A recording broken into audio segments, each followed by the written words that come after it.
don't know what you're talking about. You can drop the honeymoon act. I know your cover and your assignment. How did you find me?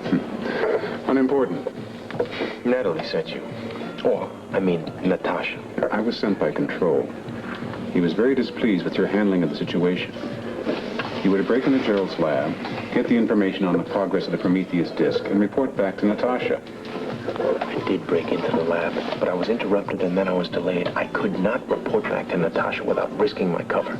Control feels it may have been worth the risk. Oh, are you kidding? I'm his only way into that lab. Without me, Control is dead. Lower voice.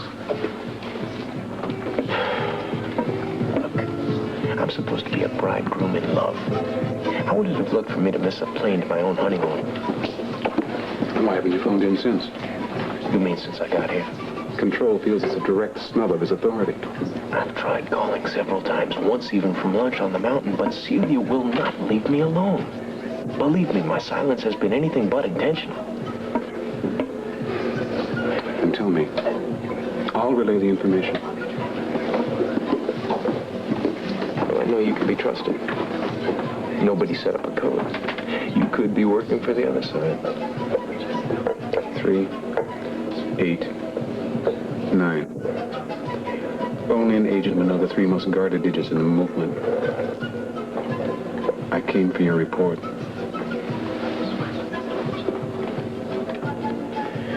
I did manage to get one picture. It's upstairs in my room. I only saw the disc briefly, but it is in a late stage of development. That I'm positive. How can you be sure? A certain configuration. I'd have to draw you a picture. Here she comes. Just tell Control. No, we'll meet later. You give me that film. Now, all the slopes along the West Ridge are challenging. Well, we'll have to head over there tomorrow. Oh, without me. Oh, what's the matter, Darling. Celia? You're not afraid of the steep slopes, are you? Me, I've always preferred the ambling trail rather than the 40-degree drop. Ha! They're the last of the true recreational skiers. Well, there's plenty of terrain for everyone. Now, we must find some time to ski together. We're here for the next 3 weeks? We would invite you to dinner, but I'm afraid we've already ordered it sent up to our room. Oh, no, I understand. That's quite all right. Now, there's plenty of time for us to meet again. You two just have a pleasant evening. Thank you, Mr. Fletcher. Well, shall we? We don't want our dinner to get cold. No, of course not. Don't forget your hat. Nope.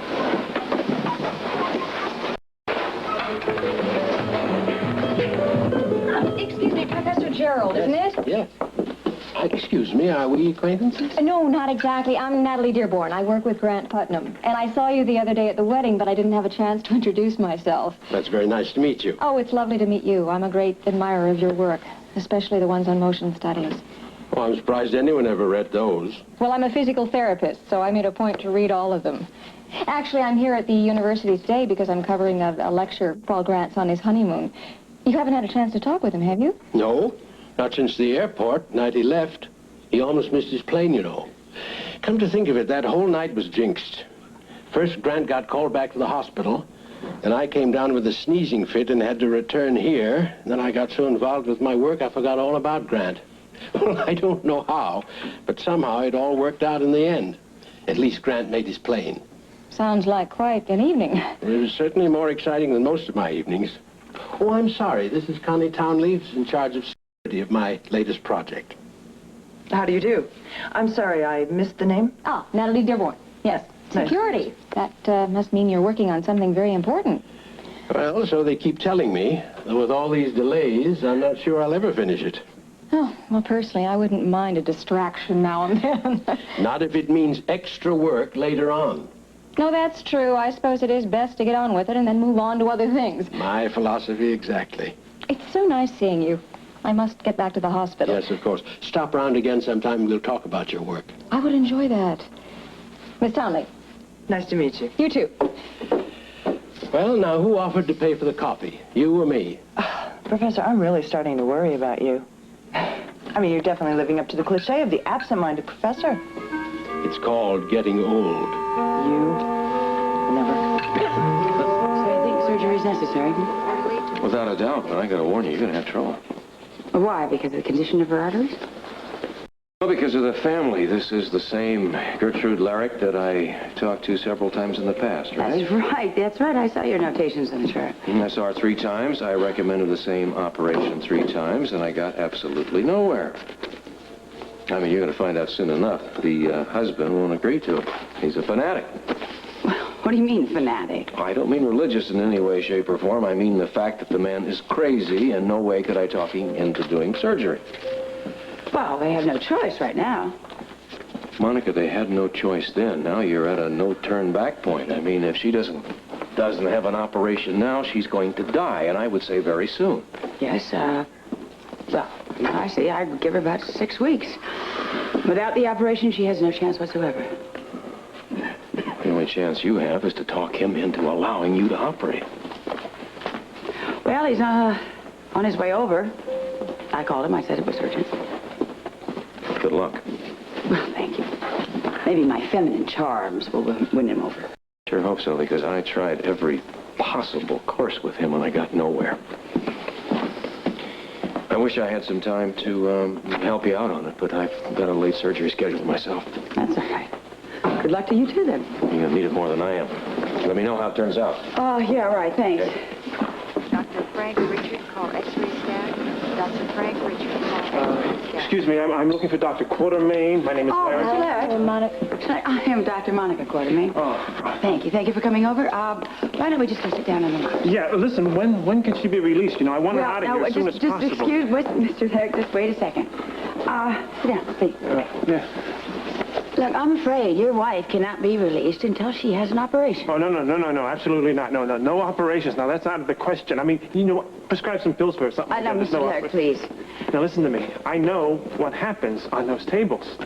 I mean, you put us into the waiting rooms, then you take her into that room. So that, you lock us out.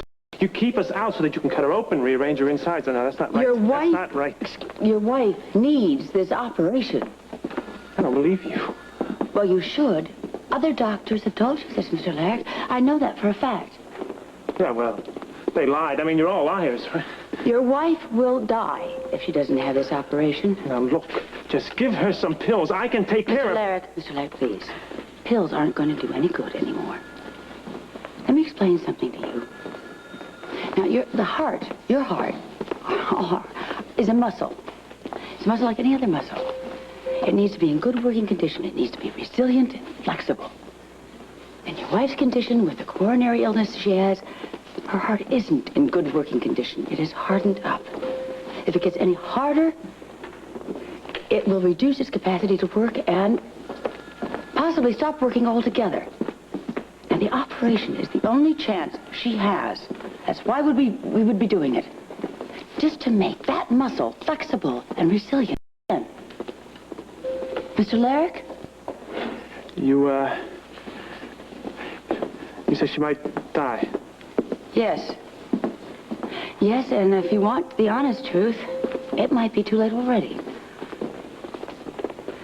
All I can say is that this operation is at least a hope. It's a hope to get the heart back in working condition. Now, your wife wants this operation. Well, she told you that? Yes, she did. Well, I guess if there's no other way. No, there isn't. All right. When can you do it? Right away. Right away, and I will have the nurse send up the release forms. I'll have them sent up from admissions, and I think you want to see your wife, so why don't you go on up there? Could I? Yes, you can. Go right away. And I'll see you later. Dr. Arnold, please call the pharmacy. Dr. Arnold, please call the pharmacy. Bobby, we've got emergency surgery. Would you have release forms sent up to Mrs. Larrick's room? Would you have an scheduled?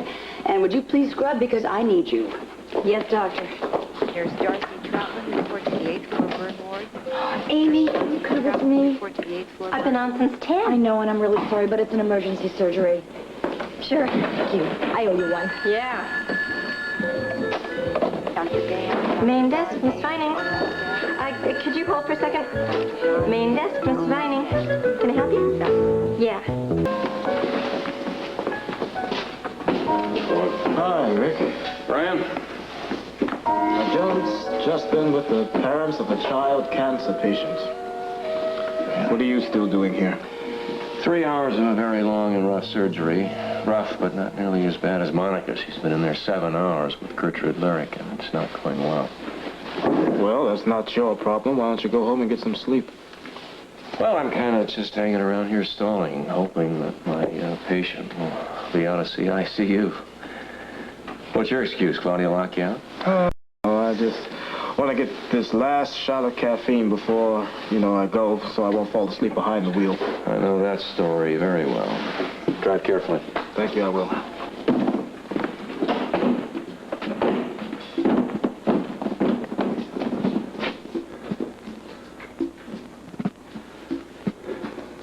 Sorry, cafeteria's closed for the night. Yeah, I see.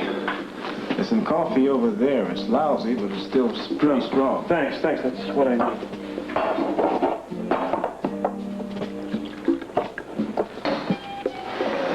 Excuse me, are you all right? Is there anything I can do? No, that's all right. I'm fine. Well, sometimes it helps. No, please. Look, I just want to be left alone.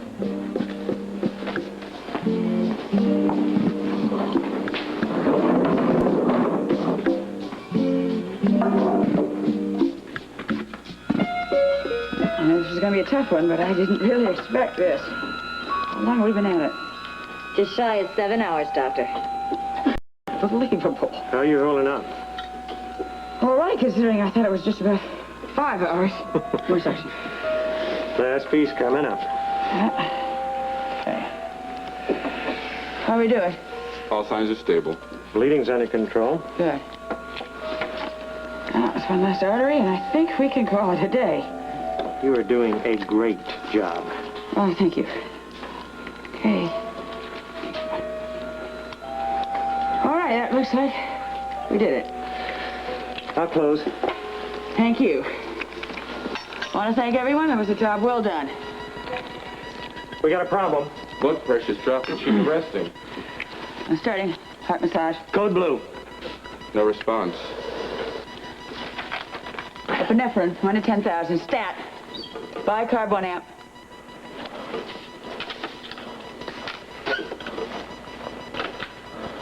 Not after this. Come on.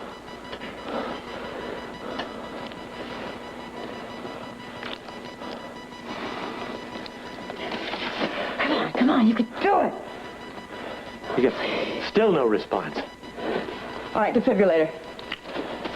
Set it 10 watt seconds. Okay. Clear. No response. Okay, make that 20 watt. Set. Clear. Damn. Pupils fixed. Dilated. That's it. We lost her. It was too late. I'm calling it. Thank you all once again. You did your best. Guess we better go tell her husband.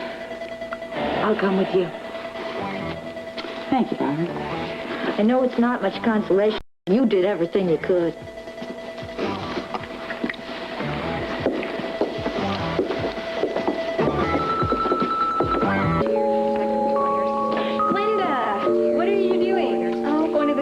For a cup of coffee. My shift doesn't start for an hour. Well, aren't you lucky? I've gotten stuck for 2 shifts in a row now. Why? Bobby got called to emergency surgery in OR, so I tried to call some of the other nurses. All I got were phone answering machines. It seems nobody answers their phone in the middle of the night anymore. So you want me to take over for you? Well, if you wouldn't mind, Hey, thanks. I owe you one. I'll return the favor. Hey, just got off? Yeah, just a second ago. How about a cup of coffee before you go? Well, that's the nicest offer I've had all night. Amy, Dr. Cunningham would like to know about the Walters medication. I'll have to give you a hand with that. Tell him we'll buzz him right back. You want to wait just a second? Sure. Okay. Let's see. It should be right here on the top, and it is. And if you need help with my writing, I will help you with my writing. What are you still doing here? I might ask you the same question. I had to work, but you could have left hours ago. Have one more piece of business, and then I'm going to head home. Come with me. Good night. Now, if you need any help with my writing, I will help you. I'm still working on this first word.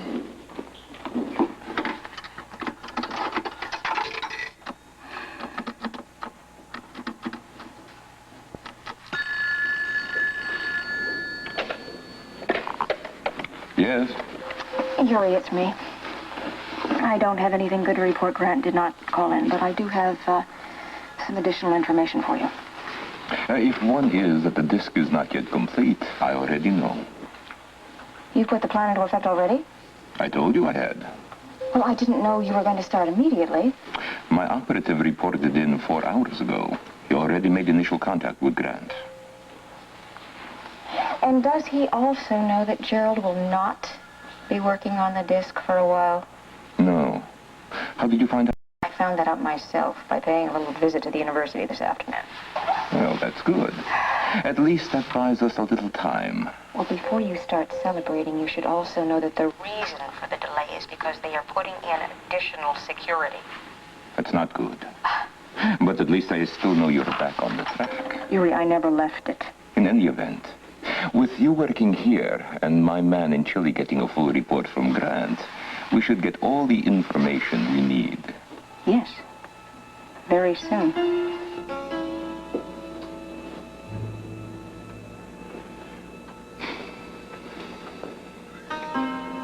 Our mother is the nation. Repeat. Our mother is the nation. Our father is the movement. Repeat. Our father is the movement. Our only family is the state. Repeat. Our only family is the state. Together. Our mother is the nation. Our father is the movement. Our only family is the state. Again. Again. Again. Our mother is the nation. Our father is the movement. Our only family is the state. Our mother is the nation.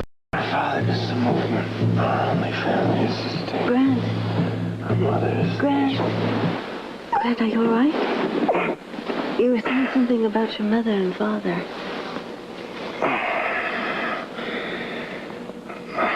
Oh, this is a nightmare. I must have been dreaming about my parents' car accident. It's all right now. I'll keep away the bad thoughts. Just go back to sleep. That's right. Just close your eyes. Go to sleep. Celia. Celia. What? What, is she all right? There were complications. We did everything we could. But her heart was very weak. Put it simply, Mr. Larrick, it just stopped working. She died? I'm sorry.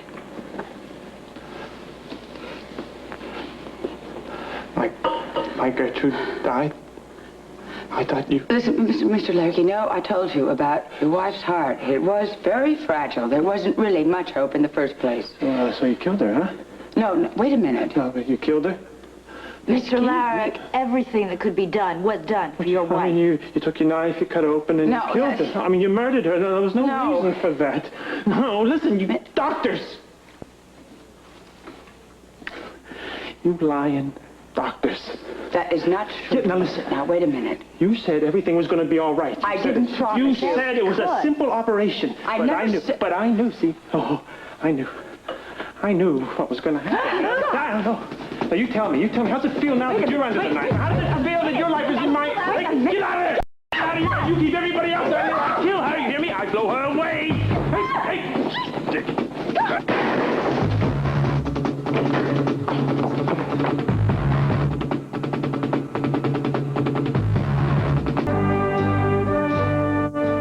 Wednesday, Colt and Howie run for their lives at a football game where nice guys could finish dead on the Fall Guy.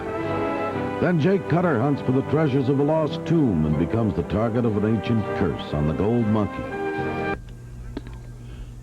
Stay tuned now for your afternoon movie break entertainment next on 8 following FYI from ABC.